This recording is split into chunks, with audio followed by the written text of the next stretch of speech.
আমি যখন বলেছিলাম তোর এই ভালো মানসিকতাটা চিরকাল ধরে রাখিস, তখনও লিখেছে আমি ঠিক বলছি কাকু, আমি ঠিক বলছি কাকু, আমরা যে পরিবেশে থাকি সেখান থেকে বেরোতে গেলে আপনার মতো কিছু মানুষের সঙ্গ অবশ্যই দরকার।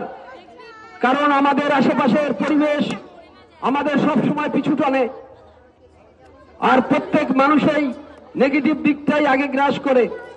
তাই ওই নেগেটিভ পথ থেকে বাইরে বেরোতে গেলে আপনাদের মতন কিছু হাত প্রত্যেক ছেলে মেয়ের দরকার আছে। আগে এত বুঝতাম না, এখন বুঝি যে আপনাদের মতন কিছু লোকের হাত ধরেই আমি বা আমার মতন কিছু ছেলে আজ নিজের জীবনে কিছু করে খাচ্ছে।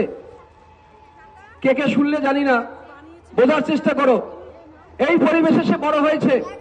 আমাদের অনেকের দোতলা বাড়ি আছে, তিনতলা বাড়ি আছে। আমি এই কাজ করতে গিয়ে তাদেরকে পাশে চেয়েছি। অনেকে মনে করেছে তার নিজের সন্তান শুধু লেখাপড়া করুক, অন্য পড়াশোনা করুক, সেটা তারা চায় না। আবার ওর মতন ছেলেরা অনুধাবন করেছে। এই যে আমাদের মাঝে একজন প্রধান শিক্ষক এসেছেন, তাকে আমি ধন্যবাদ জানিয়ে বলছি। আমাদের ডাকে, উনি খুব ব্যস্ত মানুষ, নারুয়া স্কুলের শিক্ষক। অরুণ মাইতি স্যারকে বলবো আমি মঞ্চে আসার জন্য। এখানে আমাদের মাঝেও অনেক শিক্ষক শিক্ষিকা, সমাজসেবী, শিক্ষানুরাগী আছেন। আমি সবাইকেই বলবো আপনারাও আমাদের পাশে থাকুন।